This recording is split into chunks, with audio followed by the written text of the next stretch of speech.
ভাই এবং বাবা যারা আছেন তাদেরকে আমার আন্তরিক অভিনন্দন।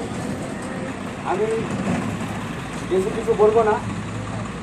এই স্বাস্থ্যসাথী প্রকল্পে এবং আয়ুষ্মান ভারতের পার্থক্যটা কি আমি সেটাই কিছু বলতে চাইছি।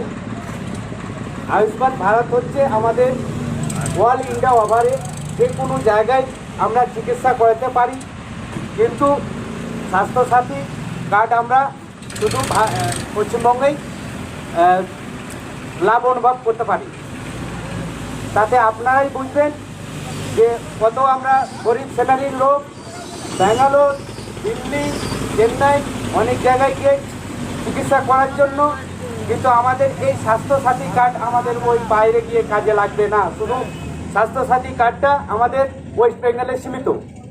ভারত আয়ুষ্মান ভারত আমাদের যে প্রধানমন্ত্রী লাগু করেছেন ও অল ইন্ডিয়া ওভারে সব রাজ্যে চলছে, শুধু ওয়েস্ট বেঙ্গলে লাগু করতে দিচ্ছেন না।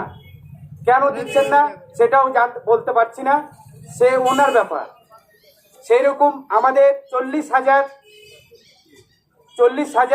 বেকার ছেলেরা কম্পিউটার নিয়ে আলিতে গালিতে অনেক বসে আছে। বেকার ছেলেরা তথ্যমিত্র কেন্দ্র বলে আপনারা জানেন, সেই তথ্য কেন্দ্রতে যেতে মানা করছে এই মমতা দিদি। কেন যে মানা করছেন সেটাও জানি না।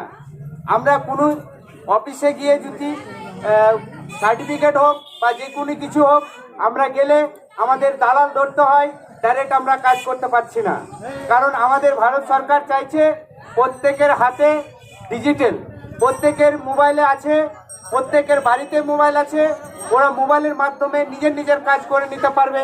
সেই সুযোগ আমাদের প্রধানমন্ত্রী করতে চাইছে, সেটাও মানা করতে দিচ্ছেন না। তার জন্য আমরা চাইছি যে এই সবগুলো লুটপাট কাটমানি দূর করার জন্য আমাদের প্রধানমন্ত্রীরই দরকার, বিজেপি সরকারের দরকার আমাদের। তাই আপনারা বিবেচনা করে আপনারা দেখবেন কি করা যায়, এই বলে আমার বক্তব্য শেষ করছি।